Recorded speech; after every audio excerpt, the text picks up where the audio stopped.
Hello friends, this is Saraswati. Welcome back to my channel yours Saraswati. ఈనాటి వీడియోలో కొన్ని రకాల ఉద్వేగాలు, వాటి గురించిన వివరణ, అవి మోతాదు దాటితే ఫోబియాగా ఎలా మారతాయి, ఉద్వేగ వికాసంలో teachers and school and parents యొక్క రోల్ ఏంటి, ఇలాంటి విషయాలన్నిటి గురించి ఇన్ డీటెయిల్గా తెలుసుకుందాం. అంతకన్నా ముందు నా వీడియో మీరు ఫస్ట్ టైం చూస్తున్నట్లయితే కనుక ప్లీజ్ సబ్స్క్రైబ్ చేయండి, లైక్ చేయండి, షేర్ చేయండి. ఇంకెందుకు ఆలస్యం, టైం వేస్ట్ చేయకుండా let's jump in to our section. సాధారణ ఉద్వేగాలు, వాటి వివరణ. అందులో మొదటి ఉద్వేగం వచ్చేసి భయం. ఇది కొంత బాధాకరమైనటువంటి ఎమోషన్, ఉద్వేగమే అయినప్పటికీ దీనివల్ల కొన్ని పాజిటివ్ ఎఫెక్ట్స్ ఉంటాయి, కొన్ని నెగటివ్ ఎఫెక్ట్స్ కూడా ఉంటాయి. అసలు భయం అంటే ఏంటి అంటే, శారీరకంగా కానీ మానసికంగా కానీ తనకి ఏదైనా హాని కలుగుతుందేమో అని అనిపించినప్పుడు ఆ వ్యక్తిలో కలిగే స్థితినే భయము అని అంటారు. అంటే ఫిజికల్గా కానీ మెంటల్గా కానీ తనకేమైనా జరుగుతుందేమో అని అనిపించినప్పుడు ఆ క్షణాలలో ఆ వ్యక్తిలో చోటు చేసుకునే సిచ్యువేషనే భయము అని చెప్పుకోవచ్చు. అయితే ఈ భయం వల్ల కొంత పాజిటివ్, అంటే ఒక మోతాదు వరకు భయం ఉండడం మంచిది, దానివల్ల మంచే జరుగుతుంది. కానీ మోతాదు దాటితే మాత్రం అది నెగిటివ్ ఇంపాక్ట్ చూపిస్తుంది. ఉదాహరణకు దేవుడు అంటే భయం ఉండడం వల్ల సొసైటీలో అందరూ కూడా న్యాయబద్ధంగా ధర్మబద్ధంగా నడుచుకోవడానికి ప్రయత్నిస్తారు. పరీక్షలు అంటే భయం ఉండడం వల్ల స్టూడెంట్ ఎగ్జామ్స్కి చక్కగా చదువుకొని ప్రిపేర్ అవుతారు. పోలీస్ కానిస్టేబుల్ అంటే భయం ఉండడం వల్ల సొసైటీలో ప్రజలందరూ కూడా రోడ్లు క్రాస్ చేసేటప్పుడు రోడ్డు నియమాలను పాటిస్తూ దాటుతారు. సో ఇలాంటివన్నీ కూడా ఆ లోపల ఉన్నటువంటి ఆ భయం వాళ్ళని కొన్ని మంచి పనులు చేసేలా ప్రోత్సహిస్తుంది. మరి నెగిటివ్ ఇంపాక్ట్ అంటే, అదే పిల్లవాడికి ఎగ్జామ్ అంటే భయం మితిమీరితే అసలు ఎగ్జామ్కే అటెండ్ కాకపోవడం. కొంతమందికి వెహికల్స్ యాక్సిడెంట్ అవుద్దేమో అన్న భయం వల్ల అసలు వెహికల్సే ఎక్కకపోవడం. ఇలాంటివన్నీ కూడా అది మోతాదు దాటినప్పుడు చూపించే నెగిటివ్ ఇంపాక్ట్స్. ఇది భయం మీద ఎక్కువగా పరిశోధన చేసినటువంటి శాస్త్రవేత్త ఎవరు అంటే లోటస్. ఈయన చాలా పరిశోధనలు చేసి భయాన్ని 4 రకాలుగా క్లాసిఫై చేశారు. మొట్టమొదటిది వచ్చేసి వస్తువులకు భయపడడం. అంటే ఎగ్జాంపుల్ ఇంజెక్షన్ అంటే ఒక మనిషికి కాకుండా ఆ ఇంజెక్షన్ చూడగానే వాళ్ళ లోపల ఒక భయం మొదలైపోతుంది అన్నట్టు. సో అలా వస్తువులకు భయపడడం. రెండవది ప్రత్యక్ష అనుకరణ ద్వారా భయం.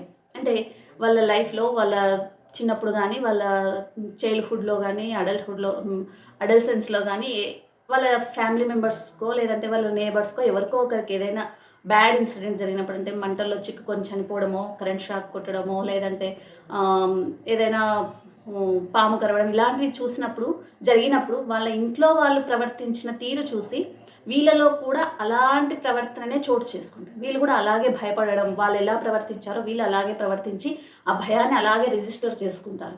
సో ఇది రెండో రకమైనటువంటి భయం. మూడవది బాధాకరమైన అనుభవాల ద్వారా భయం. అంటే తనకు పర్సనల్గా ఎక్స్పీరియన్స్ అయినటువంటి భయం. అంటే వెహికల్ నడుపుతున్నప్పుడు ఎప్పుడైనా యాక్సిడెంట్ అయితే వెహికల్ మీద వెళ్ళినప్పుడల్లా ఆ ఇన్సిడెంట్ గుర్తు రావడం అది అలాంటి ఈ కోవలోకి వచ్చేటటువంటి భయం.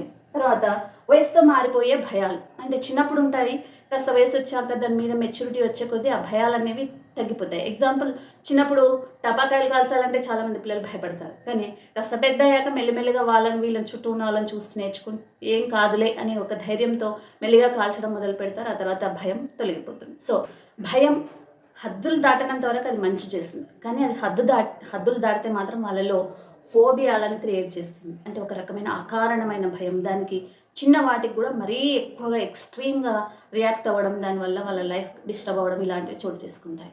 సో అలా ఏమైనా అర్థరహితమైనటువంటి భయాలు, అవివేకమైనటువంటి భయాలు ఉంటే దాని వెనక కారణాలను వాళ్ళకి ఎక్స్ప్లెయిన్ చేసి వాళ్ళని మెంటల్గా కాస్త ప్రతిసారి అలాగే జరగదు, ఒకసారి జరిగింది మళ్ళీ మళ్ళీ అదే రిపీట్ అవ్వదు అని వాళ్ళకి మెల్లిగా ధైర్యం నూరిపోయాలి.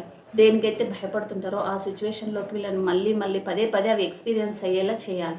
చీకటి అంటే భయం అనుకోండి, వాళ్ళను పేరెంట్స్ కూడా తోడుగా వెళ్తూ చీకటిలోకి ఎక్కువసార్లు తీసుకెళ్లేలా ప్లాన్ చేయడం వల్ల వాళ్ళకి క్రమంగా చీకటి అంటే ఉన్న ఫోబియా పోతుంది. సో వాళ్ళకి మెల్లిగా ధైర్యం నూరిపోయడం, మోతాదు దాటినప్పుడు సైకాలజిస్టులకు కానీ కౌన్సిలర్లకు కానీ కౌన్సిలింగ్ ఇప్పించడం కూడా చిన్న వయసులోనే అది గమనించి చేస్తే కనుక వాళ్ళలో పెద్దయ్యాక ఇలాంటి భీతులు, ఫోబియాలు అనేవి ఏర్పడవు. ఇక రెండవ ఎమోషన్ వచ్చేసి కోపం అంటే వాళ్ళు చేస్తున్న పనులలో ఏదైనా వాళ్ళు చేస్తున్న పనులకు అంతరాయం కలిగించినప్పుడు పిల్లల్లో చోటు చేసుకునే చిరాకు కాస్త కోపంగా మారుతుంది. అదే కాస్త యుక్త వయసు వచ్చిన పిల్లలకైతే కనుక ఇతరులతో కంపేర్ చేయడం, అనవసరంగా వాళ్ళని కంపేర్ చేసి తక్కువ చేసి మాట్లాడడం, లేదంటే వాళ్ళని ఎప్పుడూ తప్పులు పడుతూ ఉండడం, వాళ్ళకి శక్తికి మించిన పనులు చెప్పడం, ఓవర్గా రెస్ట్రిక్షన్స్, ఎక్కువ ఆంక్షలు పెట్టడం, తర్వాత ఆకలి, నిద్ర ఇలాంటివి తీరకపోయినా కూడా కోపం వస్తుంది. వాళ్ళ గురించి ఎవరైనా అబద్ధాలు చెప్పినా కోపం వస్తుంది. వాళ్ళపైన శారీరకంగా దాడి జరిగినా కూడా కోపం వస్తుంది. అయితే చిన్నతనం లోపల బాల్యంలో ఉన్నప్పుడు వాళ్ళ కోపానికి కారణం వాళ్ళ అవసరాలు, కోరికలు తీరకపోవడమే మొట్టమొదటి రీజన్. అందుకు వాళ్ళు హఠం చేసైనా సరే వాటిని సాధించుకోవాలని కింద పడి దొర్లడం ఇలాంటి రూపాలలో వాళ్ళ కోపాన్ని, బాధను వ్యక్తం చేస్తారు. అదే కౌమార దశలోకి వచ్చేసరికి మేజర్‌గా వాళ్ళ కోపానికి కారణం ఏంటంటే వాళ్ళని గుర్తించకపోవడం. వాళ్ళకి ఆ సమయం లోపల వాళ్ళని గుర్తించాలి. వాళ్ళు మేము కూడా పెద్దవాళ్ళమయ్యాము అనే దాన్ని వాళ్ళు ఇతరులు వాళ్ళని గౌరవించాలి. ఆ దిశగా గుర్తింపును వాళ్ళు కోరుకుంటారు. అలాంటి గుర్తింపు దక్కనప్పుడు వాళ్ళకి ఎక్కువగా కోపం వస్తుంది.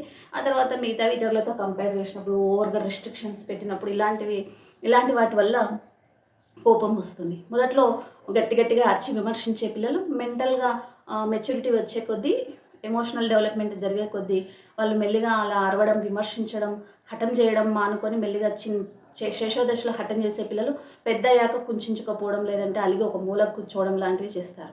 ఇంకాస్త కౌమార దశలోకి వచ్చేసరికి గట్టిగా అరవడం ఎక్స్‌ప్రెస్ చేసే పిల్లలు దాన్ని మాట్లాడకుండా వాళ్ళతో కొద్ది రోజులు మాటలు మానేసి వాళ్ళ డిస్టెన్స్ మెయింటైన్ చేయడం ద్వారా వాళ్ళ కోపాన్ని వ్యక్తం చేస్తారు. ఇలా కోపం ఒక్కొక్క దశలో ఒక్కో రకంగా వ్యక్తం చేయడం కూడా మనం గమనించవచ్చు. అయితే ఈ కోపం పిల్లల్లో అసలు ఆ ఎమోషన్‌ని చోటు చేసుకోకుండా ఉండడానికి యాజ్ ఎ పేరెంట్‌గా, యాజ్ ఎ టీచర్‌గా మనం ఏం చేయాలి అంటే ఫస్ట్ మన బిహేవియర్ కూడా మార్చుకోవాలి. అంటే వాళ్ళు చేస్తున్న పనులను డిస్టర్బ్ చేసేలా ఉండకుండా, తర్వాత వాళ్ళని అనవసరంగా ఇతరులతో కంపేర్ చేయకుండా, వాళ్ళ తప్పులను సున్నితంగా ఎత్తి చూపుతూ, ఎక్కువగా అనవసరమైన కంపారిజన్స్ ఉండకుండా, ఒకవేళ చేసినా ఎందుకు చేయాల్సి వచ్చిందనే ఎక్స్‌ప్లనేషన్ కూడా మనం క్లియర్‌గా వాళ్ళకి చెప్పగలగాలి. వాళ్ళకి శక్తికి మించిన పనులు కాకుండా వాళ్ళు చేయగలిగే పనులే చెప్పడం. అనవసరమైన రిస్ట్రిక్షన్స్ పెట్టకుండా కాస్త వాళ్ళు కూడా ఆమోదించిన వాటినే వాళ్ళపైన క్రమశిక్షణ పేరుతో వాళ్ళపైన అమలు చేయాలి. తర్వాత వాళ్ళకి సమయానికి తిండి, నిద్ర ఇలాంటివి అందేలా చూసుకోవడం. వాళ్ళ మీద దాడి జరిగినప్పుడు మనం కూడా స్పందించడం, మేమున్నాం నీకు అని సపోర్ట్‌నివ్వడం. అనవసరమైన ఆంక్షలు విధించకుండా అన్నిటికన్నా ముందు ఏ సిచ్యువేషన్‌లో వాళ్ళకి కోపం వచ్చిందో, ఆ సిచ్యువేషన్ ఎందుకొచ్చింది, ఎందుకు అలా జరిగింది అని వాళ్ళకి క్లియర్‌గా ఎక్స్‌ప్లెయిన్ చేయడం. తర్వాత విసుగు పుట్టించే పనులు పదే ఒకే పనిని రిపీటెడ్‌గా వాళ్ళతో చేయిస్తే కూడా వాళ్ళకి కోపం వస్తుంది కాబట్టి, అలాంటి పనులను చెప్పకుండా ఉండడం. ఇలాంటివి మనం కూడా ఇలాంటి జాగ్రత్తలు తీసుకుంటే వాళ్ళలో ఈ కోపం అనే ఎమోషన్‌ని మనం కంట్రోల్ చేయొచ్చు. థర్డ్ ఎమోషన్ వచ్చేసి అసూయ, జెలస్. ఇది కూడా నెగెటివ్ ఇంపాక్ట్ చూయించేది. చాలా బాధాకరమైనటువంటి సిచ్యువేషన్‌లో ఆ వ్యక్తిలో చోటు చేసుకునేది. ఇక్కడ ఒక శిశువు తనకు దక్కాల్సిన ప్రేమ తన తల్లిదండ్రుల నుంచి కానీ, టీచర్స్ దగ్గర నుంచి కానీ, తన బంధువుల దగ్గర నుంచి కానీ, తనకు దక్కాల్సిన గుర్తింపు, ప్రేమ, వాత్సల్యం లాంటివన్నీ కూడా తనకు దక్కవేమో అనే భయం కలిగినప్పుడు, లేదా దక్కలేదు అని తెలుసుకున్నప్పుడు ఆ శిశువులో చోటు చేసుకునేటటువంటి ఒక అభద్రతా భావంతో కూడిన మానసిక స్థితినే అసూయ అని అంటారు. ఈ అసూయ పైన ఎక్కువగా పరిశోధనలు చేసినటువంటి మనోవైజ్ఞానికవేత్త ఎవరు అంటే సీవెల్. అయితే ఈ మానసిక స్థితి, ఈ అసూయ ఎందుకు ఏర్పడుతుంది అని అంటే పిల్లల లోపల జనరల్గా చైల్డ్హుడ్లో తన సిబ్లింగ్స్ అంటే తన అక్క చెల్లెల్లో, అన్నదమ్ములతోనో మొదలవుతుంది ఈ అసూయ. ఎందుకంటే తనను కాకుండా తన తల్లి ఇంకోరిని ఎక్కువ తీసుకోవడము, వాళ్ళతో ఎక్కువ సమయం గడుపుతుంది, ఎప్పుడు తననే పట్టించుకోకుండా తన అక్కతోనో, తన అన్నతోనో తను టైం స్పెండ్ చేయడం అనేది ఆ శిశువు మొట్టమొదటగా ఫేస్ చేసేటటువంటి అసూయ అక్కడి నుంచి మొదలవుతుంది. సో అలా క్రమంగా తన సిబ్లింగ్స్తో, తర్వాత మెల్లిగా స్కూల్కి వచ్చేసరికి స్కూల్లో మిగతా తోటి స్టూడెంట్స్తో, నేబర్స్లో ఉన్నటువంటి తన పీరేజ్ గ్రూప్ పిల్లలతో ఇలా కంపేర్ చేసుకుంటూ ఆ కంపారిజన్ వచ్చినప్పుడు ఆ పిల్లల్లో కలిగేటటువంటి ఒక భద్రతా భావమే అసూయగా మారిపోతుంది. వాళ్ళతో చిన్న గొడవలు వచ్చినప్పుడు వాళ్ళు చేయగలిగిన పని వీళ్ళు చేయలేనప్పుడు, వాళ్ళ దగ్గర ఉన్న వస్తువు వీళ్ళతో లేనప్పుడు, వీళ్ళకి దక్కాల్సిన గుర్తింపు వాళ్ళకు వచ్చింది అని వీళ్ళు అనుకున్నప్పుడు, ఇలాంటి సిచ్యువేషన్స్లో అసూయ అనేది చోటు చేసుకుంటుంది. ఇంకా తల్లిదండ్రులు కానీ, పేరెంట్స్ కానీ, బంధువులు కానీ చూపించే పక్షపాత ధోరణి, పార్షియాలిటీ చూపించినప్పుడు అది పిల్లలు అర్థం చేసుకోగలిగినప్పుడు, అంటే ఒక టీనేజ్ వచ్చేసరికి అది అర్థమవుతుంది. అలా అర్థమైనప్పుడు కూడా ఆ పిల్లలు తల్లిదండ్రులను కానీ, టీచర్స్ని కానీ, లేదంటే రిలేటివ్స్ని కానీ ఎదిరించలేని సందర్భం లోపల ఇంకొక తోటి శిశువు పైన తను పెంచుకునే ఎమోషనే అసూయ. తర్వాత తల్లిదండ్రులు కూడా వారి ప్రేమల్లో కొందరిని ఎక్కువగా చూడడం, కొన్ని ఇళ్లలో అబ్బాయిలకు ఎక్కువ ఇంపార్టెన్స్ ఇవ్వడం, అమ్మాయిలను పట్టించుకోకపోవడం, లేదంటే వాళ్ళని తక్కువ చేసి మాట్లాడడం, లేదంటే ఒకరిని ఎక్కువ చేసి మాట్లాడడం, ఒకరు బాగా చదువుతున్నారని ఇంకొకరు బాగా చదవట్లేదని ఇలా కంపేర్ చేయడం, ఒకరి మీద ఎక్కువ ప్రేమ చూపించడం, ఒకరిని పట్టించుకోకపోవడం, ఇలాంటివన్నీ కూడా ఆ పిల్లల్లో అసూయను బాగా క్రియేట్ చేస్తాయి. తర్వాత తమకు దక్కిన దానిలో ఇతరులకు భాగం దక్కిన తమకు వచ్చినటువంటి గుర్తింపు కానీ, ప్రేమ కానీ ఏదైనా సరే తమకు మాత్రమే దక్కుతుంది అనుకున్న దానిలో ఇంకోరెవరైనా భాగం దక్కించుకుంటారేమో అనే ఒక భద్రతా భావం కూడా వాళ్ళలో అసూయకు కారణమవుతుంది. మరి మనం ఏం చేయాలి? ఇది నిజంగా చాలా డేంజరస్ ఎమోషన్. అంటే మనం గుర్తించి దాన్ని కనుక రెక్టిఫై చేసుకోకపోతే కనుక అది ఆ పిల్లలు పేరెంట్స్‌ని, టీచర్స్‌ని ఎదిరించలేరు కానీ దానికి కారణమైన మరో చైల్డ్ మీద వీళ్ళు ఇండైరెక్ట్‌గా వీళ్ళ కోపాన్ని ప్రదర్శిస్తూ ఉంటారు. సో అది వాళ్ళ మధ్యన కాన్ఫ్లిక్ట్స్ కారణమవుతుంది. కాబట్టి మనం ఏం చేయాలి అంటే ఫ్రెండ్స్‌తో కానీ, సిబ్లింగ్స్‌తో కానీ మంచి రిలేషన్స్తోన, మంచి కోఆపరేషన్, అండర్‌స్టాండింగ్‌తోన మెలిగేలా వాళ్ళను ఎంకరేజ్ చేయాలి. వాళ్ళతో ఎక్కువ టైం స్పెండ్ చేసేలా, తరచుగా వాళ్ళ మధ్యన గొడవలొచ్చినా కూర్చొని మాట్లాడుకునేలాగా పేరెంట్స్ వాళ్ళను ఎంకరేజ్ చేయాలి. అంతేకాకుండా ఇంట్లో అందరినీ ఒకేలాగా చూస్తాము అనే భరోసా ఇవ్వాలి. వాళ్ళకి మానసిక భద్రత, నీవు కూడా ఇంట్లో సభ్యుడివే, నీవు కూడా అందరితో ఈక్వలే. అంటే ఎవరైనా అలా అసూయ, అలా తక్కువగా, లోగా ఫీల్ అవుతున్నప్పుడు పేరెంట్స్‌గా కానీ, టీచర్స్‌గా కానీ ఆ సెక్యూరిటీ, ఆ మానసిక భద్రతా భావం అనేది కలిగించాలి.